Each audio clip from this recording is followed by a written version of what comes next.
Hi folks, it's Colin Fraser. Now here's a fun video for me anyways. I hope it's fun for you. In this video I want to talk about scaling fonts. Now this is something that I've been dabbling with for a while, but I haven't fully committed to. With the Rasa web template, I have.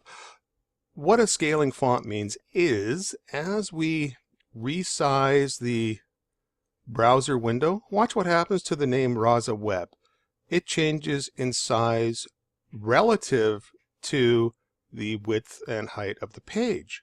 Okay, now most fonts don't do that. Most fonts will not scale. And in this particular case, with this particular template, it works well because the name Rasa Web, basically it's on a row or on a line all by itself. There's no text or any elements aside from the accent graphics that are located, to the left or to the right. So we can sort of take a look and take full advantage of this because we know that we're not going to be stuffing things on either side of the text, so we don't have to worry about that text being crowded. And that allows us to have it scale with the browser. Now, how we did this is, we'll take a look in Dreamweaver right now, is we'll go to our site styles and our shared.css.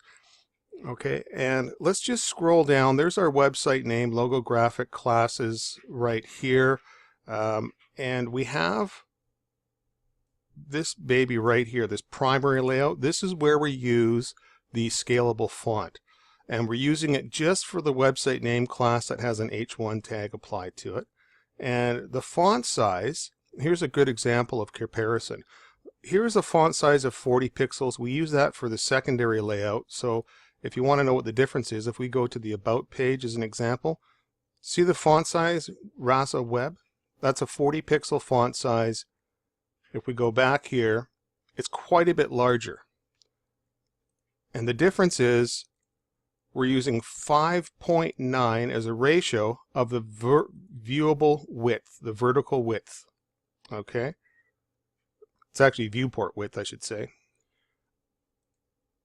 And there's a little bit more information you can read up on Smashing Magazine, and I've put some links in the tutorial page there. But in a nutshell, this is one of the numbers where you basically just put your website name or update your website name, then you can adjust the font size. And let's say, for example, we bump this up to 8.0. Let's just save this, go back to our browser here and refresh. Let's just see what happens. The font size gets quite a bit bigger. However, look what happens when we resize the browser. The font size scales with the size of the browser in exact ratio.